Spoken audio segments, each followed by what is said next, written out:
नमस्कार दोस्तों, AMB live में आपका स्वागत है। आप देख रहे हैं एएमबी लाइव भानुप्रकाश शर्मा के साथ। जेवर विधानसभा क्षेत्र के रघुपुरा में भाजपा प्रत्याशी ठाकुर धीरेन्द्र सिंह विधायक ने एक सार्वजनिक सभा का आयोजन किया, जिसमें क्षेत्र से बुजुर्ग, युवा व नारी शक्ति सहित जन सैलाब उमड़ता नजर आया। सार्वजनिक जनसभा को उत्तर प्रदेश के आदरणीय मुख्यमंत्री योगी आदित्यनाथ जी ने संबोधित किया। योगी आदित्यनाथ जी ने सार्वजनिक सभा का संबोधन करने के दौरान क्या कहा, देखते रहिए और बने रहिए हमारे चैनल एएमबी लाइव के साथ। सहित रिश्तेदार सहित कमल के फूल के पास सामने का बटन दबाएंगे और माननीय धीरेन्द्र सिंह को ऐतिहासिक मतों से जिताने का प्रयास करेंगे। हम सबके बीच में पूज्य योगी जी का हेलीकॉप्टर उतर रहा है। हम सब उनके स्वागत में, उनके अभिनंदन में निश्चित रूप से एक साथ खड़े होकर उनका स्वागत अभिनंदन कर रहे हैं। अब उनको योगी जी का स्वागत है, अभिनंदन है। हम सब उसी खड़ों में उनका उद्बोधन हम सुनेंगे, करेंगे। धन्यवाद।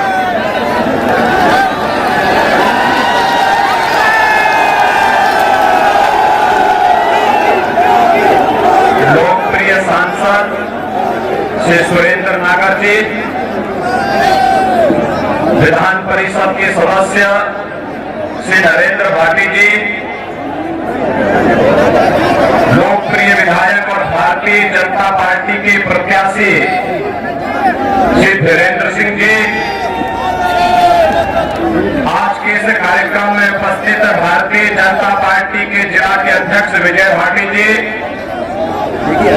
वीरेंद्र प्रताप सिंह, हरीशचंद्र भाटी, श्रीमती बेवन नागर, श्री सत्यपाल सैनी जी, रविंद्र राजोरा जी, कमल शर्मा जी, किसान यूनियन के राष्ट्रीय अध्यक्ष श्री भानु प्रताप सिंह जी और उपस्थित भाइयों बहनों, आज के इस जेवर विधानसभा क्षेत्र में प्रथम चरण चुनाव का प्रचार कार्य कुछ ही देर में संपन्न होगा। मैं यहां के माध्यम से प्रथम चरण चुनाव के सभी 58 विधानसभा सीटों पर भारतीय जनता पार्टी के कमल चुनाव चिन्ह के लिए प्रथम चरण के सभी मतदाताओं से अपील करना चाहता हूं। भाइयों बहनों, बेटी सबकी होती है और बेटी तो बेटी होती है।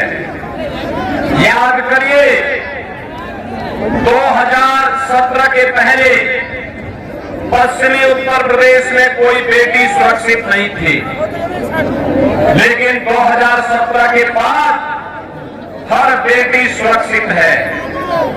2017 के पहले छोटी छोटी बातों को लेकर के तनाव होता था और तनाव के बाद कर्फ्यू लगता था।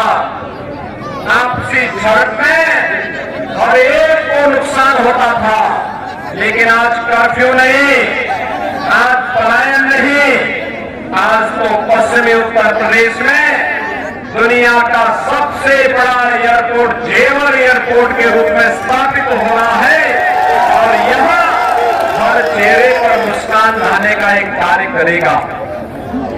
आज यहां पर देश का सबसे बड़ा मेडिकल डिवाइस पार्क बन रहा है और यही नहीं, डिजिटल इंडिया के प्रधानमंत्री मोदी जी के संकल्प को पूरा करने के लिए, इस संकल्प को साकार करने में जिसकी सबसे बड़ी भूमिका होती है, होता है टाटा बैंक का।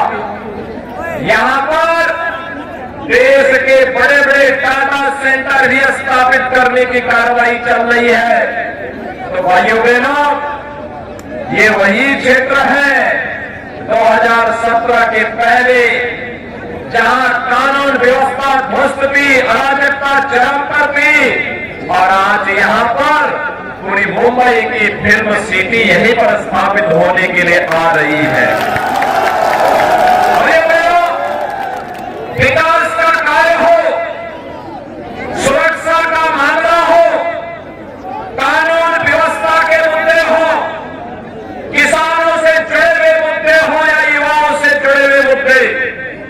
या फिर गरीब कल्याणकारी योजनाओं के माध्यम से हर एक गरीब के जीवन में खुशहाली लाने का कार्यक्रम भारतीय जनता पार्टी की डबल इंजन की सरकार ने 45 लाख से अधिक गरीबों के घर एक घर प्राप्त करवाने का कार्य किया। 2 करोड़ 61 लाख गरीबों को एक शौचालय उपलब्ध करवाया।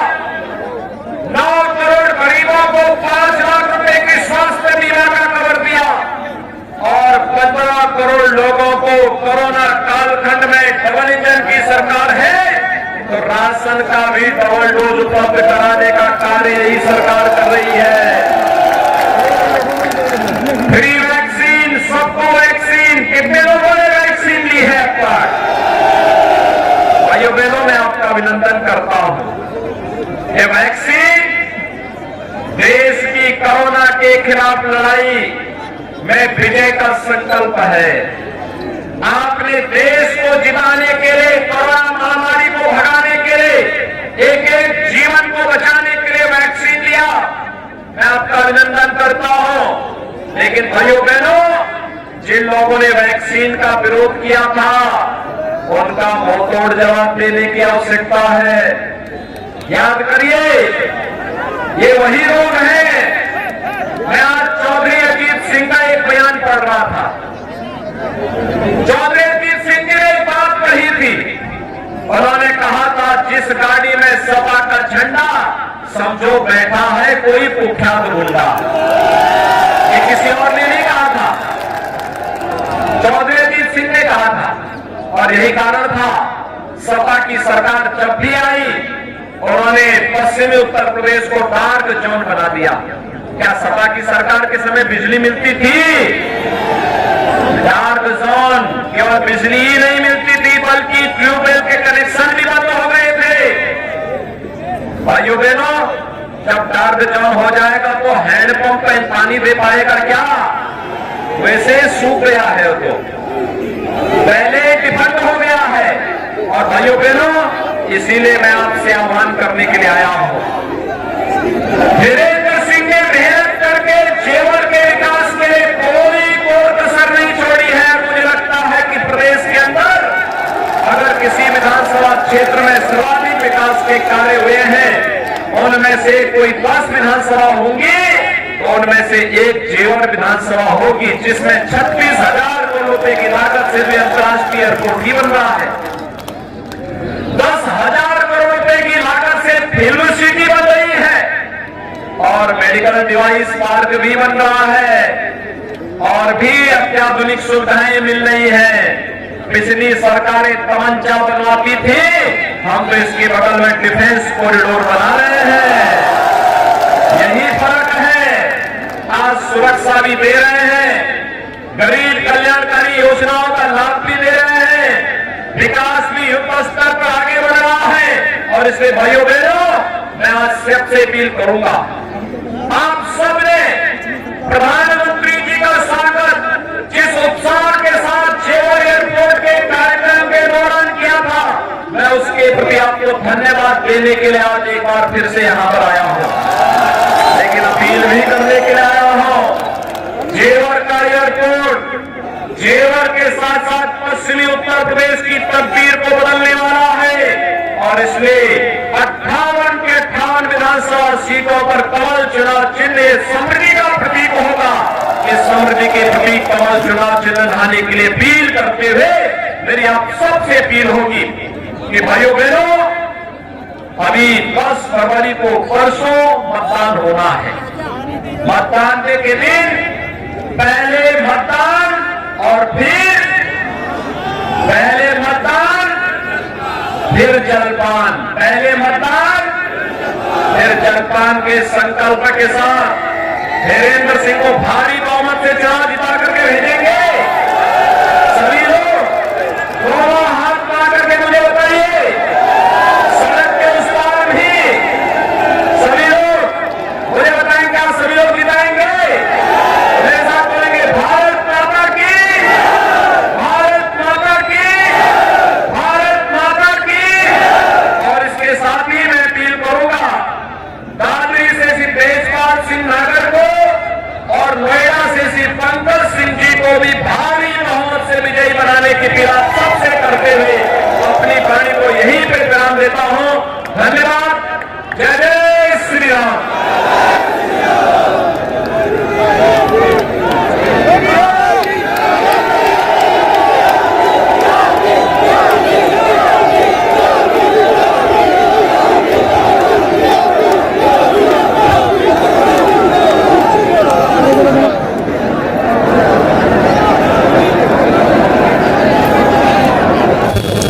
नमस्कार दोस्तों, हमारे साथ हैं यहाँ पर कुछ बाबा लोग जो योगी जी के समागम में आए हुए हैं।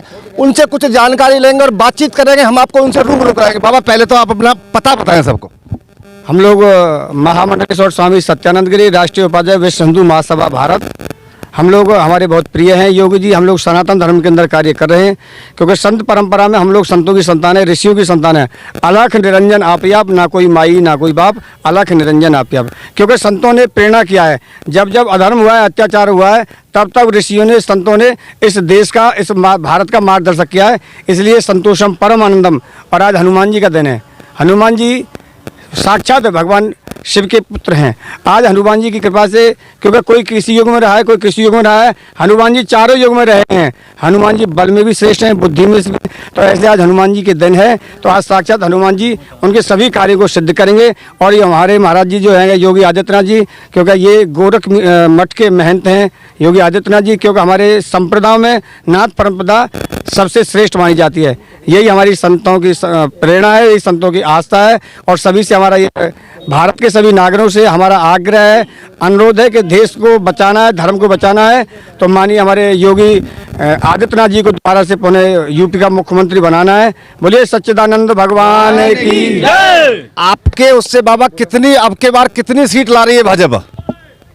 270 से 290 सीट। हम लोग पुनः 270 से, ये आज हम भी जो है ये हमारे मातृभूमि को नमन करते हुए, सनातन धर्म को नमन करते हुए हम लोग 270 से 290 सीट लेकर के आएंगे। और पुनः से भारत का नेतृत्व करने के लिए, इस यूपी का उद्धार करने के लिए योगी आदित्यनाथ जी को लेकर के आना है। और हमारी यही आस्था है, और यही हमारी विचार है, और यही हमारी भगवान से प्रार्थना है। अखिलेश भैया तो कहते हैं कि 400 के हम सीट लेके आएंगे।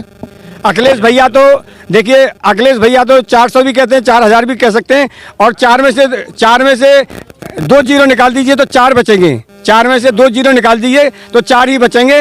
तो अखिलेश भैया की जो सोच है वो उनकी सोच है, और वो उनकी सोच उनको कामयाबी के वहाँ पहुँचाए कि वो 400 में क्या 40 भी ले आएँ या 0 भी ले आएँ, तो इसमें कुछ नहीं कहा जा सकता। बाबा, उनके साथ जैसे ममता दीदी आ गई हैं, उनके साथ अब के ममता दीदी आगे, क्या आपके चुनाव पर इससे कोई असर पड़ेगा बाबा? कोई फर्क नहीं पड़ेगा, कोई फर्क नहीं पड़ेगा। हमारी अब की बार योगी सरकार, हर हर योगी, घर घर योगी, हर हर। जैसे कि आप उम्र दराज रहे, आपने बहुत सारी सरकारें भी देखी हैं।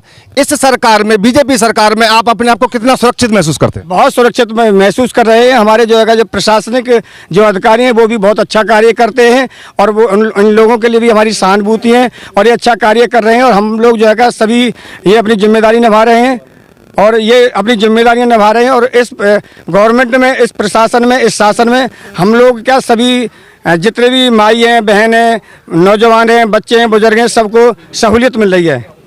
आचार्य अतुल जहांगीरपुर से। आज मुख्यमंत्री के आगमन पर मैं भी यहाँ आया, बहुत सुंदर रहा, और पूरी आशा है कि भारी मतों से धीरेन्द्र सिंह को यहाँ से विजयी बना करके भारतीय जनता पार्टी से भेजेंगे। बड़ा सुंदर समागम है। जनता देख करके महसूस हो रहा है कि पहले से भी ज़्यादा वोटों से यहाँ धीरेन्द्र सिंह विजयी होंगे, और मेरी भी ये शुभकामना है कि वह विजयी हों और बहुत अच्छे मतों से विजयी हों। जैसा कि आज बीजेपी ने अपने घोषणा पत्र में किसानों के लिए जो वायदे किए हैं कि हम किसानों के लिए सिंचाई की बिजली मुफ्त, क्या इस बात से कुछ लोगों पे क्या असर पड़ने वाला है गुरुजी? नहीं, जनता जनार्दन है, जनता को कहने का अधिकार है। जनता को 4 लोगों को असुविधा भी होगी और 10 लोगों को सुविधा भी होगी, लेकिन 10 लोगों की सुविधा को देखते हुए आकाश से जब बारिश होती है तो बारिश इस समय ऐसे नहीं होती कि किसी को नुकसान हो या किसी को लाभ हो। बारिश तो सबके लिए होती है, उसमें बरखतु फलवती हो, वर्षा फलवती होती है, लोगों को लाभ भी होता है। कुछ कहते हैं हमारे यहाँ अन्न बरस रहा है, कुछ कहते हैं कि हमारी मिट्टी खराब हो गई है। ऐसे ही सबको संतुष्ट नहीं किया जा सकता। प्रयास किया जा रहा है कि भारतीय जनता पार्टी सबको धीरे धीरे, अभी समय भी कहाँ कितना लगा है, 5 वर्ष का समय लगा है, अब की 5 वर्ष और दी जाएंगी तो बहुत अच्छा समय होगा, बाकी सबकी संतुष्टि की जाएगी। जैसे आज सूबे के मुख्यमंत्री रवुपुरा में ठाकुर धीरेन्द्र सिंह के लिए आ रहे हैं, क्या इस बातों से कुछ जनता पर फर्क पड़ेगा गुरु जी? ऐसा मुख्यमंत्री होना बड़ा दुर्लभ है। हम लोगों का भाग्य है गंगा जमुना के बीच में भारतीय जनता पार्टी के द्वारा निर्वाचित जो हमारे धीरेन्द्र जी अगर विजयी होके जाएंगे तो उनको बल मिलेगा। ऐसा मुख्यमंत्री बड़ा दुर्लभ है, हम लोगों के भाग्यों से ही आया है, और जो धर्म को भी लेके चल रहा है, नीति को भी लेके चल रहा है और समाज को भी लेके चल रहा है। ऐसा मंत्री बड़ा दुर्लभ है और कुछ ना कुछ करेंगे ही, और किया है, लोगों को महसूस हो रहा है, जब तो आज इतनी भीड़ है यहाँ।